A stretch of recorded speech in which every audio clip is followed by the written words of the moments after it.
My name is Stephen Andres Pomfret. I live in England. I am retired. I used to be a lorry driver. I am 72 years old, even though people say I don't look 72. I spend my time between bird watching, model railways, and just generally enjoying myself after 50 years of work. And life is fantastic. I'm Martin Brooks. I live with my wife in Oxfordshire, south central England. I'm retired. I worked as a town planner for local government and central government in different parts of the country.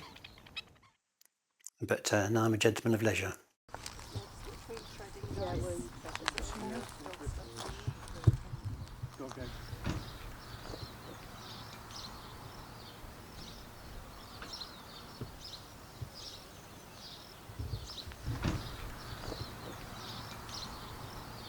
I smoked cigarettes, pipe, chewing tobacco, cigars for 40 years and had a bad chest. I packed into smoking and the doctor said, go for a walk. So we go for a walk, see a bird. Oh, what's that? Don't know. So you buy a book. Oh, it's a bird book. There's a bird over there. Oh, I can't see. So you buy the binos. Oh, it's one of those. Later on, there's a bird a bit further away, so you buy a telescope. And it's just a natural progression. Once you've seen the birds in England, then you go abroad to see the birds. So we've been to Mallorca, Cyprus, Malta, Turkey, and the Holy Grail is Lesvos. That's why we're here.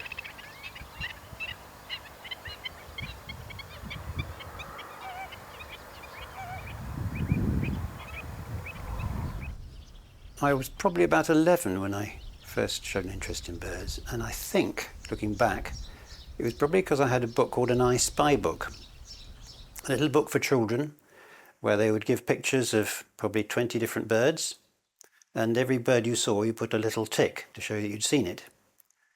And if it was a very common bird, you got 5 points, and if it's a more rare bird, you got 10 points or 20 points. So it was a bit of a challenge to see how many birds you could see, and particularly if you could see the rare ones. So I think that was probably where it all came from. And I've been bitten ever since. I'm interested in all wildlife, but they are probably the most conspicuous. So birds like mammals and insects, they're all sharing a planet with us. They're all carrying on their own lives, and it's interesting to see how they're coping. And as Stephen has said, there's always something new to find out. Learning all the time. I go out bird watching and I hear a bird song and think, oh, what is that? I don't recognise that. And so gradually you get to know both how birds look, but also how they sound.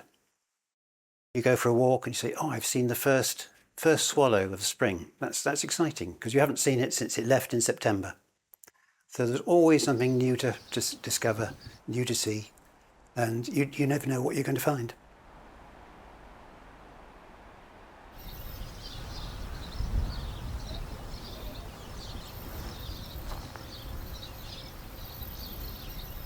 When we first went abroad, it was about 6 years ago, friends of ours have always said they always wanted to see a bird called a zitting cisticola. It's a tiny, tiny little brown bird. You'd pass it by, you'd never see it. But so I thought, he's having me on. I thought it was a joke. Looked in the book. There it is, zitting cisticola. So it took me 6 years, and I saw one yesterday. People spend a lifetime looking for one bird, but it took me 6 years to find this bird. So what did I do? You do the dance. Yeah? You go, oh, yeah. Yeah. Yes, and you do another dance. If you're into trains or cars or lorry, you go out, you know you're going to see a Rolls Royce, you know you're going to see a certain train, Bird watching, you have no idea what you're going to see, and that's the best bit of it. You can walk for miles and miles and miles and see nothing, turn round to come back, and there you go. There's something there.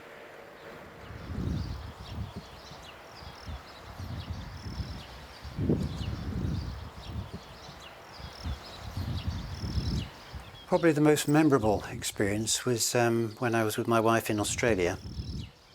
And in Australia they have birds of paradise, and we were staying at a little lodge where they put food out for the birds. And a bird called a Victoria's rifle bird came down to eat, and it was very tame. And I actually got the female to land on my hand to eat. The male wasn't brave enough to come, but he would come on near to the terrace, and I knew that the male bird has a particular display that it does to the female. So I thought, well, the male won't come to me, maybe I can take the female to the male. So I walked across towards the male, and sure enough, he started doing his display. He started lifting his wings up, right like that, and he's sort of shaking them to attract the female. And I think that's the most magical experience I've had as a bird watcher.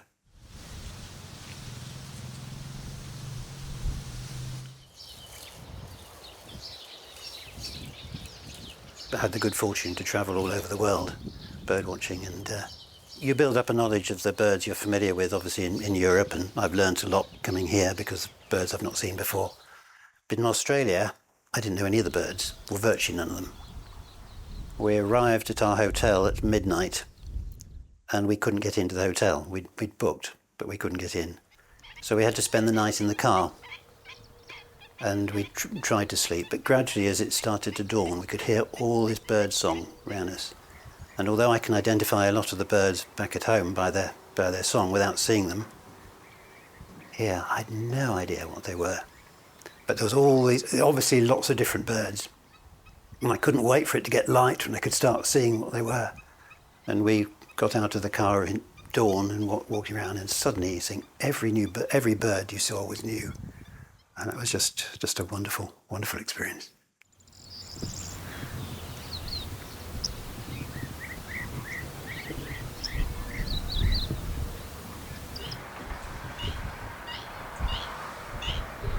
It's not seeing the next best bird, it's just seeing birds. So, you just go out, and as I say, you just never know what you're going to see. And that's motivation in itself, because there's a lot of people not allowed to go anywhere. If they've got a hobby, we're allowed to roam free to look for whatever we want, whether it be birds or cars or lorries, or it's just that we've chose to look for birds. But I think the freedom to be able to do that is the main thing, because there's a lot of people in this world that haven't got that freedom.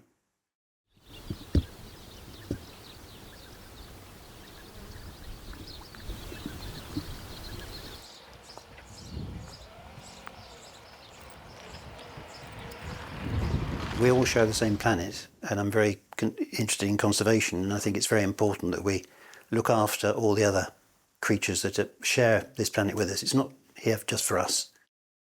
I'm just interested in knowing how they're surviving and how we can perhaps make life easier for them, how we can provide nest boxes or nature reserves, places where they're not going to be shot or harmed or disturbed. Birdwatching is part of that, increasing our understanding and therefore knowing what we can do to help them, because for most of the time we're making life difficult for them.